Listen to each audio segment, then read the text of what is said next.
सो दोस्तों, आप काफ़ी दिन से काफ़ी मैसेजेस आ रहे थे मेरे पास कि भाई आपकी जो कोटेज है, जो कोटेज में क्या बचा, क्या रहा, कैसे हुआ, वो प्लीज़ एक बार एक्सप्लेन ज़रूर करना और दिखाना कि उस कोटेज में क्या बचा हुआ है या क्या उसमें पॉसिबिलिटीज़ हैं। तो दोस्तों देखो, पहले मैं उस कोटेज के बारे में बता देता हूँ। तो दोस्तों, आप सबको पता है कि भाई हम हिमाचल में जो बाहर वाले लोग हैं वो जाके ज़मीन नहीं खरीद सकते। तो मैंने एक प्रॉपर्टी लॉन्ग लीज पे ली थी जिसमें 3 कमरे पहले रेडी थे, और वो मैं आपको फ़ोटोज़ में भी दिखा दूंगा कि मुझे जब प्रॉपर्टी मिली थी तो एग्जैक्टली कैसी थी। तो उसमें 3 कमरे रेडी थे, 2 कमरे बाद में रेडी हुए, ठीक है। और उसके बाद क्या था, आगे की जो लैंड थी वो पूरी खाली थी, तो उसमें पत्थर वगैरह थे और काफ़ी अनडिसिप्लिन थी। उसमें ना कोई बाउंड्री थी, ना कुछ था, ना कोई उस वहाँ तक पहुँचने के लिए कोई पुल वगैरह कुछ भी नहीं था। तो उसमें मैंने 3 पुल लगाए थे जो वहाँ तक प्रॉपर्टी तक पहुँचा जा सके। तो वो सब भी मैं आपको दिखा दूंगा वीडियोस में।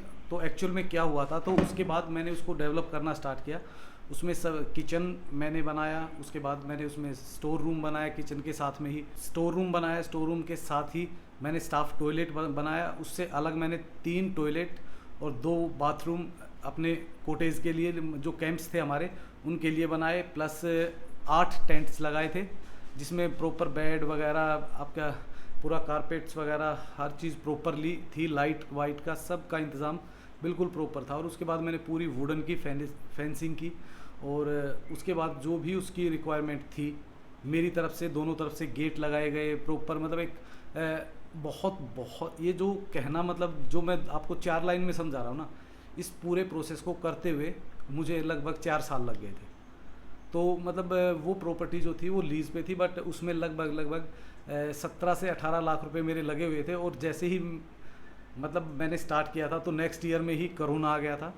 तो कोरोना के कारण भी नुकसान हुआ, क्योंकि देखो लीज़ वगैरह दी और सब कुछ करना पड़ता है। और उसके बाद क्योंकि उस टाइम इनपुट कुछ आ नहीं रहा था कोरोना के कारण, तो वो थोड़ा पेंडेमिक दौर था। फिर उसके बाद उसको फिर थोड़ा चीज़ें सिस्टम में आई, तो मैंने फिर दोबारा उसको स्टार्ट किया, आगे कंस्ट्रक्ट करना, उसको उसमें नई चीज़ें ऐड करना, लाइटिंग थी, पावर बैकअप था, या और बहुत सारी ऐसी छोटी छोटी चीज़ें।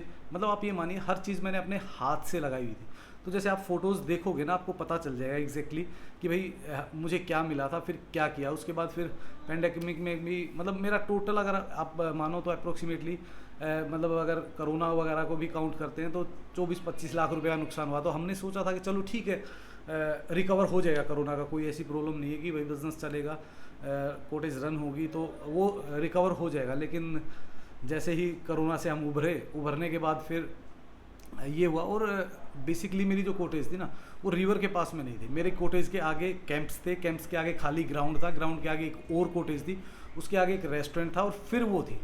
लेकिन प्रॉब्लम क्या आई कि नदी ने पीछे से, क्योंकि हमारे आगे एक छोटा सा फिश फॉर्म ने एक डैम बना दिया था, ताकि उस रिवर की हाइट 15 से 20 फुट ऊंची कर दी थी। उससे फ़र्क क्या पड़ा कि जो पीछे का बहाव था वो बहाव रुकने लग गया, और नदी वहाँ पे थोड़ी सी स्टॉप होके दूसरी जगह ढूंढने लग गई निकलने के लिए। तो उसने चुना हमारी साइड को, और वो पूरी साइड, पूरी की पूरी रिवर हमारी साइड से निकलना। पहले थोड़ा सा पानी निकला, फिर क्रेट्स वॉल तोड़ी, फिर क्रेट वॉल तोड़ने के बाद तो फिर पूरी की पूरी रिवर इस साइड से आ गई। तो उसमें क्या हुआ, पहले सारे कैंप्स बहे, एक एक चीज़। कैंप्स में अगर आप कुछ कहो तो सिर्फ हो सकता है शायद 2 या 3 गद्दे, या 2 या 3 कंबल। मैंने निकाले भी नहीं, क्योंकि वो मैंने किसी को रिक्वेस्ट की थी, तो उन्होंने निकाले हैं 2 या 3 कंबल और कुछ लोहे के पाइप। क्योंकि जो उसका 2 टेंट का जो मलबा फंसा हुआ था उसी में वो चीज़ें फंसी हुई थी। बाकी उसमें से एक मेरी वॉशिंग मशीन बची, उसके अलावा किचन में से कुछ भी नहीं बचा, ठीक है। उसके अलावा वो आप वीडियोस में आगे मैं आपको दिखाऊंगा कि कहाँ क्या क्या था और कैसे निकल गया वो सारा। और देखिए, रिकंस्ट्रक्ट करने की बात तो देखो, मैंने लीज़ पे लिया हुआ था, और दोबारा लीज़ पे उसी जगह पे लेके उतने ह्यूज लेवल पे कंस्ट्रक्शन करना मेरे लिए बहुत मुश्किल है। क्योंकि मैं उसको, मुझे नहीं लगता, क्योंकि देखो जो एक्चुअल में रास्ते थे वहाँ जाने के लिए वो सारे बह गए। उसके बाद जितना भी अपना एरिया था, ओपन एरिया, वो सारा ख़त्म हो गया। अब तो मतलब कोटेज बिल्कुल गेट पे है, और मैं ऐसा रिस्क नहीं ले सकता। देखो मैं ऐसा रिस्क नहीं ले सकता, क्यों? क्योंकि देखिए बहुत मुश्किल है। एक बार आप ये सब देखने के बाद दोबारा ये सब चीज़ें नहीं देखना चाहोगे। तो चलो आपको दिखाते हैं अपनी कोटेज का भी कुछ हाल।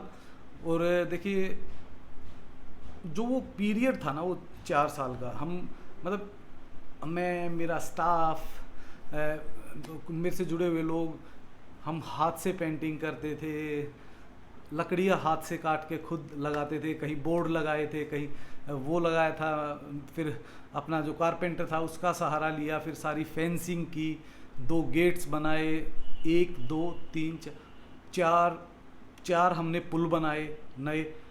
बट धीरे धीरे धीरे वो बहुत बहुत स्लो प्रोसेस था, क्योंकि देखो मैं एक मिडिल क्लास से बिलोंग करता हूँ, तो एकदम इतना पैसा मेरे लिए बहुत बड़ी बात थी। वो हम धीरे धीरे मैनेज करते रहे, इधर से उधर से, मतलब उन चीज़ों को मैनेज किया। बट अब ये था कि यार अब सब ठीक है, अब आगे कुछ बेहतर होगा, कुछ अच्छा होगा, बट नहीं हो पाया। आप फ़ोटोज़ बीच में देख ही रहे हो, मैं आपको फ़ोटोज़ बीच में डाल देता हूँ कि हमारी कोटेज पहले कैसे थी, बाद में फिर कैसी हुई, फिर कैसे डैमेज हुई। मतलब बहुत बहुत बड़ा वो था। इस दौरान में देखो जो हमने फेस किया ना, जो हमने फेस किया, वो सबसे बड़ी प्रॉब्लम थी कि उसमें पैसे से ज़्यादा है ना मेहनत और दिल लगा हुआ था उस चीज़ को बनाने के लिए। उस चीज़ को बनाने में है ना मैंने अपना मतलब बहुत बहुत एफ़र्ट्स लगाए हुए थे। देखो वैसे एफ़र्ट्स लगाना एक बहुत आसान है, बट आप किसी चीज़ के लिए खुद मेहनत कर रहे हो ना, तो वो थोड़ा सा ना दुखदाई हो जाता है। आपका पैसा जाता है तो फिर भी लगता है कि यार चलो कोई बात नहीं, बट जब आपकी इतने साल की मेहनत जाती है ना, तो बहुत दुख होता है। तो दोस्तों चलो कोई बात नहीं, देखो आप हमारी कोटेज देखना चाहते थे, आप कई लोगों ने इवन की कॉल्स भी किए हैं कि भाई आप प्लीज़ एक बार अपनी कोटेज तो दिखाओ। तो चलो आपको एक वो दिखाते हैं कोटेज का, कि भाई कोटेज में क्या था, कैसे था और क्या रहा। सो दोस्तों ये देखिए, ये हमारा जो रास्ता था, यहाँ पे तो काफ़ी सारे पेड़ होते थे जंगली, वो आपको मैं आगे दिखा भी दूंगा। वो सामने पुल था, पुल से हम आते थे, और जो ये नदी जहाँ पे है, यहाँ से हमारा रास्ता होता हुआ था। और यहाँ पे साथ में एक बहुत बड़ा है ना, यहाँ पे बाग था जिसमें अपना प्लम्स के काफ़ी पेड़ थे। और ये जो पत्थर जहाँ पे है ना, यहाँ पे काफ़ी हाइट थी, यहाँ पे 2 छोटे छोटे पुल बने हुए थे, और यहाँ से रास्ता जाता था हमारी कोटेज के लिए इस पत्थर के और उस दूसरी कोटेज के बीच से। और यहाँ पे हमारा गेट था, काफ़ी अच्छी फेंसिंग लाइटिंग वगैरह कर रखी थी। और जहाँ से हम चल रहे हैं, ये जो जगह है, ये जगह पे काफ़ी हाइट थी, और यहाँ पे एक प्रॉपर बाग था, सेब के पेड़ भी थे, वो अपनी मक्का भी उगाते थे, वो अपना गेहूँ भी उगाते थे, और ये काफ़ी बड़ा खेत था। और ये सामने जो है, ये हमारी कोटेज है। अभी हमारे पीछे की साइड से, क्योंकि आगे की साइड में तो अब जहाँ पे रास्ता होता था, और काफ़ी चौड़ा था ये, आगे से मान लो आप, मतलब काफ़ी चौड़ा था। और ये सामने देखिए, ये था मेरा रूम, जिस रूम में मैं रहता था। अब काफ़ी बड़े बड़े सिर्फ पेड़ आपको दिख रहे हैं इसमें घुसे हुए, क्योंकि ये पेड़ ही टकराए सीधा, पहले खिड़की को उखाड़ा, फिर आगे वाली खिड़की को, गेट को, सब को उखाड़ दिया। और ये देखो ना, यहाँ पे सीढ़ियाँ होती थी हमारी ऊपर जाने के लिए, वो भी चली गई। यहाँ पे हमारे कैंप्स थे सामने, वो भी चले गए। और इधर जो नदी ने रास्ता बनाया है, ये काफ़ी बड़ा एरिया है, छोटा एरिया नहीं है। तो अब देखिए, अब इधर जो है, ये देखिए सामने ना खिड़की है इसका, ना दरवाज़ा। ये सामने एक और रूम था, उसमें भी पेड़ घुस गए थे, उसको भी निकाल दिया। ये हमारा ऑफिस था, इस ऑफिस के नीचे वाला जो हिस्सा है वो निकल गया है। और ये देखिए, इसकी जो फर्श है जिस पे सामान टिका हुआ था, वो नीचे से टूटा है, और वो टूट के नीचे से जो सामान टोटल इसमें अंदर बेड या कुछ भी था, वो सारा सामान बह गया। और आप पेड़ देखिए इसके अंदर कैसे भरे हुए हैं। अब मतलब ये लास्ट टाइम जो आपने वीडियो देखी थी, मैं इस रूम से निकला था और इस ऑफिस में खड़ा हुआ था। अब इस ऑफिस में ना सोफ़े हैं, ना इसमें एक छोटा बेड था, हमारा इन्वर्टर वगैरह सब कुछ था, वो निकल गया। और नीचे से पूरा का पूरा जो भी कुछ सामान था, वो सब यहीं से निकला है। ऊपर वाली बिल्डिंग तो सुरक्षित है, उसमें सामान तो सुरक्षित है, बट प्रॉब्लम्स हैं। ये देखिए आप नीचे कितना खाली कर दिया, और यह सामान पूरा यहाँ से निकला है, नीचे से, साइड से नहीं। इधर देखिए कारपेट पड़ा हुआ है हमारा रूम का, इस रूम का, ऊपर वाले रूम का कारपेट ही बचा था। ये देखिए पेड़ फंसा हुआ है इस रूम के अंदर। और ये किचन थी हमारी, ये दूसरे रूम के नीचे भी देखिए सेम सिचुएशन। मतलब कुछ भी ऐसा नहीं था कि जो मतलब बच पाए, इतना पानी ने इतना कटाव किया है। और ये जो जगह थी, ये काफ़ी हाइट पे थी हमारी। ये किचन था हमारा। किचन में कुछ भी नहीं बचा, एक चम्मच भी नहीं है, नीचे तक ही पूरा किचन को खाली कर रखा है। इतना बड़ा गैप कर रखा है। इसमें था जो सामान था टोटल स्टोरेज का, वो भी निकल गया नीचे से ही। और यहाँ पे हमारे मतलब बाकायदा 3 क्रेट वॉल्स थी हमारी। इस कोटेज के आगे भी क्रेट वॉल थी, फिर उसके आगे भी 2 क्रेट वॉल थी। ये हमारा किचन था, ये स्टोर रूम था, और इसके पीछे एक बाथरूम था, वो भी चला गया। और जो ये दूसरे रूम का बाथरूम टूटा है, इसमें हमने सामान भर रखा था, अपने टेंट्स वगैरह जो एक्स्ट्रा थे 10 टेंट वो भर रखे थे। और ये जो आपको बीच में डिस्टेंस दिख रहा है ना, ये लगभग अब 20 फुट का है। और पहले जो ये खेत था बिल्कुल हमारी फर्स्ट मंजिल के पास तक था, बिल्कुल पीछे से तो मतलब सिर्फ 1 या 1.5 फीट की जगह थी।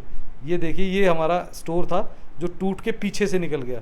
और ये हमारा किचन स्टोर, और इधर एक बाथरूम होता था, वो भी पूरा का पूरा ही निकल गया भाई। ये ऊपर से देख लीजिए आप कैसा लग रहा है। बहुत, ये पूरा देखो ना क्रैक आ गया है ऊपर वाली बिल्डिंग में भी, तो बहुत मुश्किल है। तो ये देखिए, ये हमारा सामान जो थोड़ा 2-4 चेयर्स वगैरह जो बची वो बिखरी पड़ी हुई है। इधर तो काफ़ी दूर तक क्रेट वॉल होती थी। ये हमारे वॉशरूम्स थे जो हमने बनाए हुए थे, इसके भी नीचे से टूट गया। और ये वो टेंट्स है जो कुछ मैंने बताया था ना आपको, सिर्फ 2 या 3 गद्दे फटे हुए, और 1 या 2 कंबल, और लगभग थोड़े से पाइप, बस यही बचा था। और ये जो जगह आप देख रहे हो ना, ये यहाँ से लगभग पहले 25 फुट हाइट पे होती थी, और वो सामने जो दिख रहा है आपको, वो रिवर होती थी। ये रिवर तो कभी थी नहीं, वो रिवर थी। इसके बीच में बिल्डिंग्स देख लो आप, बिल्डिंग भी थी, रेस्टोरेंट भी था इसके बीच में। अब आपको आगे भी दिखाते हैं, ये देखो। अब आप देखिए इसको कहाँ से रिकन्स्ट्रक्ट हो सकता है, क्योंकि रास्ता नहीं रहा, काफ़ी चीज़ें हैं जो टूट गई हैं। इस किचन के आगे हमारे आगे काफ़ी बड़ा स्पेस था, ये पूरा बैठने के लिए था। ये देखो अंदर, आप रूम के अंदर दिख रहा है आपको पूरा प्रॉपर, और पूरे में क्रैक्स हैं। तो मतलब कहीं भी ऐसा कुछ लगता नहीं कि इसमें कुछ ऐसी पॉसिबिलिटीज़ हैं कि जो हो जाए। और देखो आप रिवर यहाँ से आप अब गैप देखोगे तो लगभग 300 फुट के आसपास होगा गैप, बट फिर भी रिवर ने अपना पीछे से ही रास्ता चेंज किया है। वो भी मैं आपको दिखाता हूँ उसका कारण क्या था। और यहाँ पे जो ये टेंट फंसे हुए, क्योंकि ये बिल्कुल कोने में जाके फंस गए, और नदी ने इस साइड से रास्ता लिया अपना। ये हमारे वो पाइप्स थे जो बचे हुए थे, लगभग 1 या 2 रूम टेंट के जो टूटे हुए हैं, जो सिर्फ कबाड़े में बिक सकते हैं, और 2 गद्दे, और शायद 1 या 2 कंबल जो फटी हालत में, जिसको उठाना भी मतलब वो लगता है कि भाई अब क्या करें। और कभी है ना यहाँ पे ऐसी बहार होती थी भाई, इतने लोग आते थे, क्योंकि काफ़ी लोग पसंद करते थे हमारी कॉटेज को, क्योंकि बिल्कुल मतलब व्यू जो था वो रिवर व्यू था, रिवर व्यू था, बट रिवर साइड नहीं था। और यहाँ पे तो आप देखो ना, आप कितनी गहराई दिख रही है आपको, ये बहुत बहुत गहरी दिख रही है अब। पहले ऐसा कुछ भी नहीं था, ये काफ़ी हाइट पे था। आप ये मानिए ये एरिया तो कभी मतलब ऐसा लग ही नहीं रहा था, क्योंकि आगे क्रेट वॉल्स वगैरह सब कुछ प्रॉपर थी। बट नदी ने अब की बार कुछ बहुत विकराल रूप, और आप देखो वो हाइट कितनी बनी हुई है, उस हाइट का ही सबसे बड़ा कारण लग रहा है। क्योंकि आप देखिए आप रिवर का, और इतना फ्लो भी नहीं होता था रिवर में कभी भी। ये तो अभी देखो बारिशें वगैरह चल रही हैं तो इतना फ्लो है, अदरवाइज़ इतना फ्लो कभी नहीं होता था। तो चलो वापस आते हैं अपनी कॉटेज पे ही। तो ये देखिए अब क्या बचा हुआ है, आप खुद महसूस कर सकते हो क्या इस सामान के लिए। ये देखिए जो पूरी फेंसिंग थी, ये पूरी आगे वाली साइड पे थी, इस पर एक गेट लगा हुआ था, और अब यहाँ पे कुछ भी नहीं है भाई। पूरे पे प्रॉपर मतलब वॉल्स वगैरह हर चीज़ थी। ये देखिए ये है वो कारण। सबसे पहले क्रेट वॉल आपको दिख रही है ना, जिसके ऊपर से पानी थोड़ा थोड़ा बह के इस साइड में आना स्टार्ट किया, ये फर्स्ट स्टेज थी। आप देखो इसमें कितने पेड़ लगे हुए हैं, जब आपने पहली वीडियो मैंने दिखाई होगी। अब यहाँ पे पत्थर और वो है ना, ये उससे पहले की है, जब नुकसान नहीं हुआ था और पानी बिल्कुल थोड़ा थोड़ा आ रहा था।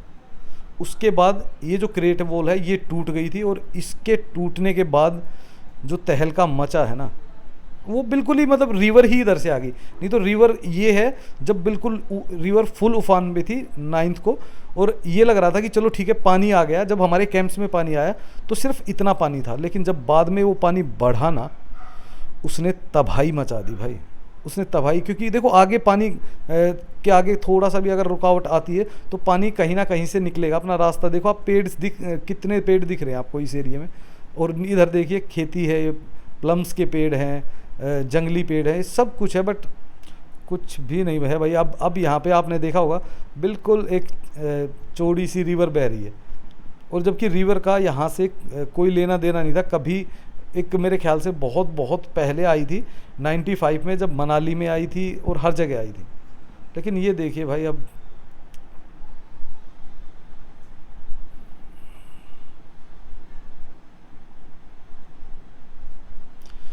और भाई ये लास्ट स्टेज थी जब बिल्कुल वो टूटने वाला था ना, बिल्कुल टूटने वाली थी ग्रेट वॉल, जब लोग हार चुके थे और हम सब वेट कर रहे थे कि फटाफट निकला कैसे जाए। ये उस समय की बात है, क्योंकि यहाँ से निकलने का रास्ता तो रहा नहीं था, क्योंकि ये देखो ये पुल के और हमारे जो गांव है और एरिया था उसके बीच में है। और ये देखिए भाई, ये था जिस टाइम हमारे उसमें पानी आना स्टार्ट हुआ। ये मेरा गेट के ऊपर एक कैमरा लगा हुआ था, उस कैमरे की रिकॉर्डिंग है।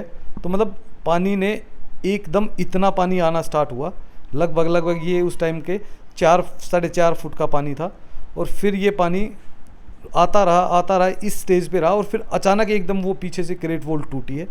और जैसे ही वो क्रेट वॉल टूटी, आपको देखो सामने गेट भी दिख रहा होगा हमारा दूसरे वाला, पूरी फेंसिंग, पूरी वो लाइटें वगैरह सब कुछ उस टाइम तक सुरक्षित था। और फिर एक बार आया और सब कुछ बहा ले गया भाई, कुछ भी नहीं बचा। और अब आपको मैं वो दिखाता हूँ जो इसका कारण था। ये देखिए, ये जो आपको दिख रहा है ना, ये जो पूरा बना हुआ है, क्योंकि रिवर का जो एक्चुअल वो है वो नीचे है काफ़ी। और ये देखो कितना हाइट पे इन्होंने बना दिया। तो इन्होंने क्या किया, इसको हाइट तो दे दी, तो पीछे से नदी जो अपने बहाव में आ रही है वो यहाँ आके हल्की हो जाती है, वो पत्थर और मलबा छोड़ देती है। और उसके बाद ये देखो आप कितना ढलान है यहाँ पे।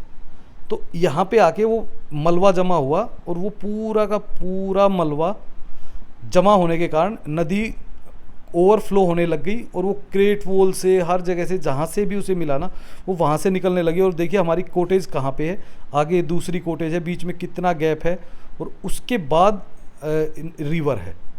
लेकिन रिवर जब रास्ता बदलती है तो भाई वो किसी के बारे में नहीं सुनती। और मैं आपको वो दिखाता हूँ जहाँ क्रेट वॉल थी। ये देखो, ये जो एरिया है ये है जहाँ पे क्रेट वॉल होती है, जहाँ से रिवर ने अपना रास्ता बदला। ये पूरा एरिया क्रेट वॉल का। और इधर है ना बहुत सारे बाग लगे हुए थे, मतलब प्लम्स थे। देखो अभी जहाँ पे रास्ता अभी टेम्परेरी बनाया है ना लोगों ने जाने के लिए, यहाँ से तो पूरा ऐसे खेत के अंदर से जाते थे हम। और ये पूरा का पूरा वो एरिया वैसा ही था। पर अब भाई क्या कर सकते हैं। ये देखिए यहाँ से हमारा रास्ता, यहाँ पे एक मंदिर था बीच में, वो मंदिर भी चला गया। काफ़ी देर तक टिके रहे देवता हमारे, बट आखिरकार एक समय के बाद उन्होंने भी छोड़ दिया। और ये जो रिवर है ये बदली। अब रिवर का फ्लो इतना है भाई वहाँ पे, और बहुत बहुत कम पॉसिबिलिटीज़ है कि हम अब उसमें कुछ नया डेवलपमेंट्स के चांसेस मेरी तरफ से तो बहुत कम है। हो सकता है हमारे जो लैंड ओनर थे वो इसको दोबारा रिकन्स्ट्रक्ट करें और बहुत अच्छा बनाएं, तो हम ये दुआ ही कर सकते हैं। तो दोस्तों अब आपने देख लिया होगा कोटेज में क्या बचा। और अब मुझे भी नहीं लगता कि कहीं आगे फ्यूचर में पॉसिबिलिटीज़ है वहाँ की। बट हाँ, मैं कहीं ना कहीं कोशिश ज़रूर करूँगा बहुत बेहतर करने की, कुछ अच्छा बनाने की। बट उसके लिए मुझे थोड़ा सा समय चाहिए। तो अभी तो देखो आपको पता है सबसे ज़्यादा जो काम कर रहा हूँ ना मैं, वो भी बहुत ज़रूरी है। कि देखो अगर हम सब मिलके उस काम में सक्षम है ना, और उनकी कुछ भी हेल्प कर सकते हैं तो हमें करनी चाहिए। और फिलहाल तो मैं वही कर रहा हूँ। और उसके बाद देखते हैं कि क्या डेवलपमेंट्स होंगी या क्या हम प्लान करेंगे। क्योंकि एक्चुअल में एक है हमारी एक प्रॉपर्टी और जो हमने आधी बनाई थी, और जो हमारे पास एक बहुत लॉन्ग लीज पे थी। बट उस टाइम फाइनेंशली थोड़ा सा प्रॉब्लम्स आ गई थी, और उसके बाद फिर कोरोना आ गया, तो उसको हम प्रॉपर डेवलप नहीं कर पाए, और वो आधी डेवलप्ड है। तो उसको हम ट्राई करेंगे, बट अभी नहीं। अभी क्योंकि देखो फ़िलहाल हालात बहुत ख़राब हैं, तो सबसे पहले उन हालातों को संभालने की कोशिश करते हैं। नहीं संभाल सकते तो कम से कम जो हमसे कोशिश बनेगी हम वो करेंगे। तो दोस्तों इसी के साथ इस वीडियो को कर देते हैं यहीं पे एंड। और प्लीज़ है ना लाइक एंड सब्सक्राइब कर दिया करो, इससे हमें है ना थोड़ा हौसला भी मिलता है कि हमारे साथ और लोग हैं। क्योंकि आप जितने लोग हमसे जुड़ते हो, जितने सब्सक्राइब करते हो, तो हमें लगता है कि वो हमारा परिवार बड़ा हो रहा है। तो भाई इसी के साथ आप सबको नमस्कार।